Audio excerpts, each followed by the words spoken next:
అసెంబ్లీలో ప్రతిపక్ష బీఆర్ఎస్ మాజీ సీఎంపై తీవ్ర స్థాయిలో ఫైర్ అయ్యారు ముఖ్యమంత్రి రేవంత్ రెడ్డి. నల్గొండ సభలో మాజీ సీఎం కేసీఆర్ చేసిన వ్యాఖ్యలను తీవ్రంగా ఖండించారు. ప్రజలు ఎన్నుకున్న సీఎంపై ఇష్టం వచ్చినట్లు మాట్లాడడం ఏంటని మండిపడ్డారు. మొన్నటి ఎన్నికల్లో ప్రజలు ప్యాంటు ఊడబీకారని చెప్పారు రేవంత్.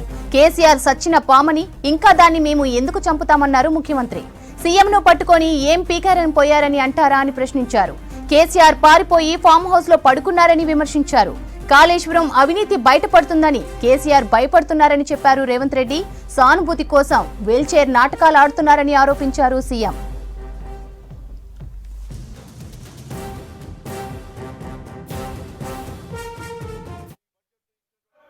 గత 3 రోజుల నుంచి శాసనసభలో తమరి అనుమతితో కృష్ణానది జలాల మీద కావచ్చు, గోదావరి నది మీద నిర్మించిన కాళేశ్వరం ప్రాజెక్టుకు సంబంధించి మేడిగడ్డ కావచ్చు, అన్నారం కావచ్చు, సుందిళ్ళ కావచ్చు, లేకపోతే పంప్ హౌజుల విషయంలో కావచ్చు, చాలా విషయాలలో మనం చర్చించుకుందాం.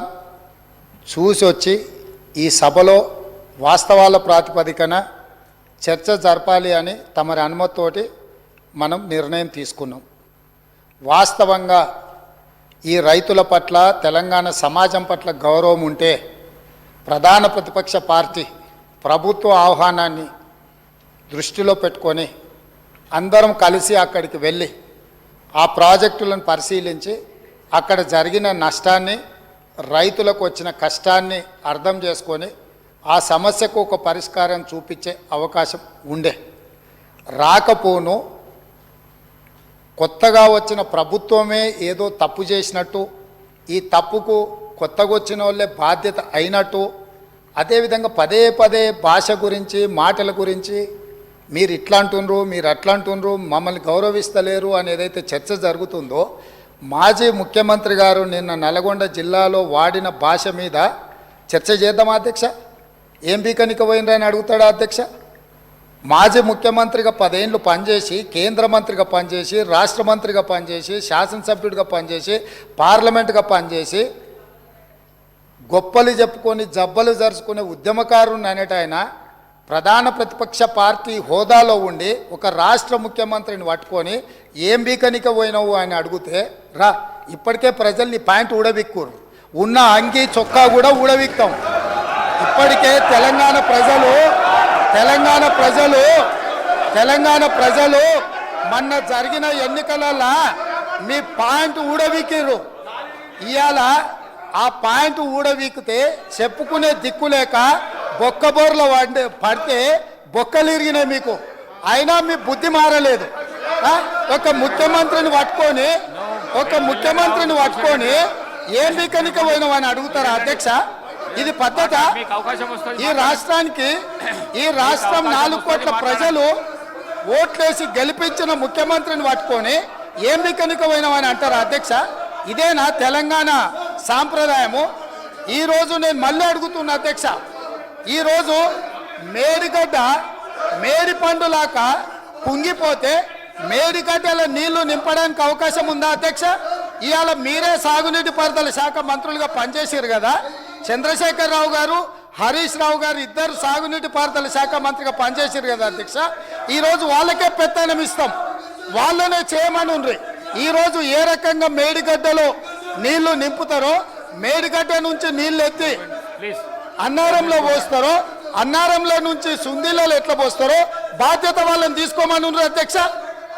మొత్తం కుంగిపోయి కుప్ప కూలిపోతుంటే ఈరోజు అక్కడ నీళ్లు నింపడానికి ఏమాత్రం అవకాశం లేక పూర్తిగా ప్రాజెక్టు దెబ్బతిని ఖర్చు పెట్టిన 94,000 కోట్ల రూపాయలు వృధా అయిపోయి ఈరోజు మొత్తం ప్రాజెక్టే దెబ్బతిన్న పరిస్థితుల్లో ఈరోజు ప్రజల దగ్గరికి వెళ్ళి సమాధానం చెప్పుకోలేక శాసనసభకు రావాల్సిన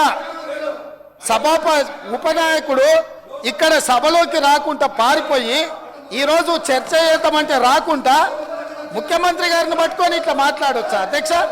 అందుకే నేను ఒకటే మాట అడుగుతున్నా, మీరు ఇవాళ చర్చకు సిద్ధమైతే పిలువండి. మీ పార్టీ నాయకుడిని, మీ సభాపక్ష నాయకుడిని చర్చ చేద్దాము.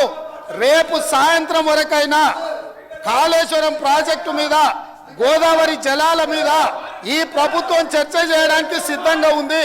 పారిపోయి ఫామ్ హౌస్లో వండుకొని ప్రతిపక్షాలుగా బాధ్యత నుంచి తప్పించుకొని మీ అవినీతి బయటపడుతుందని, కాళేశ్వరంలో మీ దోపిడీలో జైలుకి వెళ్లాల్సి వస్తుందని కేసీఆర్ను చంపుతారా అంటారు.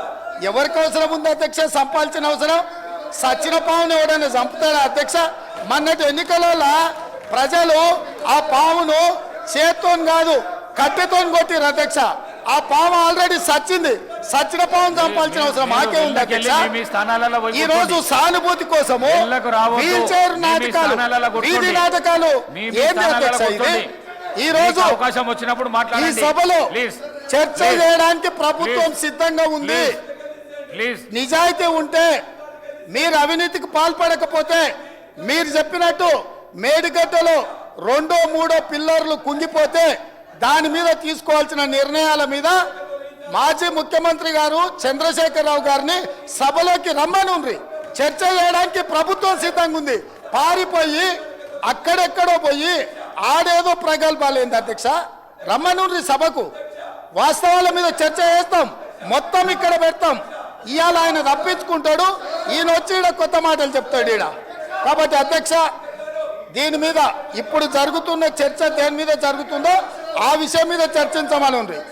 ఎట్లాగూ సాగునీటి ప్రాజెక్టుల మీద శ్వేతపత్రం పెట్టడానికి మా ప్రభుత్వం సిద్ధంగా ఉంది. మీరు ఏమేమి విషయాలు ఉన్నాయో, ఏమేమి చర్చ చేయదలుచుకుందో మొత్తానికి మొత్తం శ్వేతపత్రం సందర్భంగా చర్చ చేద్దాం. లేదు కాళేశ్వరం మీద మీరు చర్చ అంటారా?